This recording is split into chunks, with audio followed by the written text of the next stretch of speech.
Physical and emotional violence against Uyghur children is widespread in China's Uyghur children concentration camps and residential schools.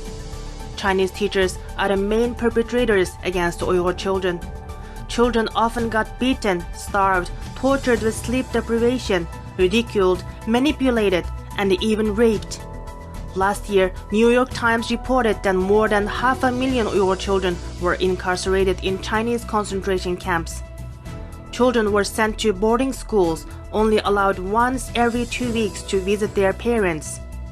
Number of new boarding school students increased by 380,000 between 2017 and 2019. There are videos secretly taken by the students in boarding schools show violent abuse against the Uyghur children. Ruqya Turdush from Uyghur Research Institute said physical and emotional abuse in children have significant negative impacts on development of children. Allowing other children to witness the physical or emotional abuse of another is also counted as emotional abuse. A group of hackers called Root Ayildiz has attacked Chinese vaccine company Sinovac's website.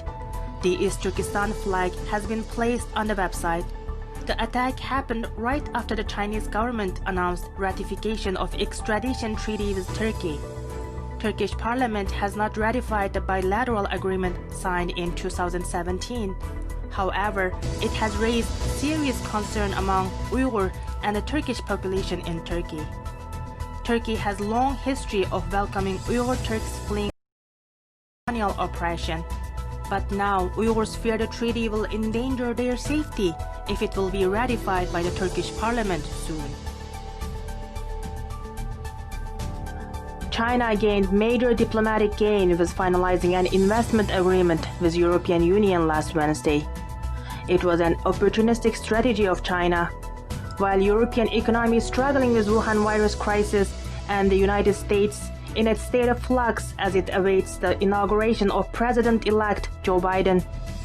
It disappointed Uyghurs and other Turkic Muslims that are suffering from China's ongoing genocide. Despite the criticism of Beijing's worst human rights record, European Union chose to deal with China.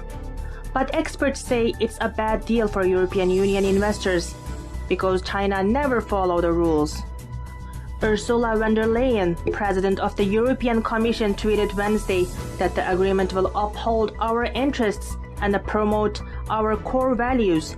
Similarly, the European Union has maintained the agreement provides a leverage to press China on forced labor. However, her tweet cannot promise anything as China has been using forced labor against Uyghurs for decades and they refuse to ratify International Labor Organization conventions against the forced labor.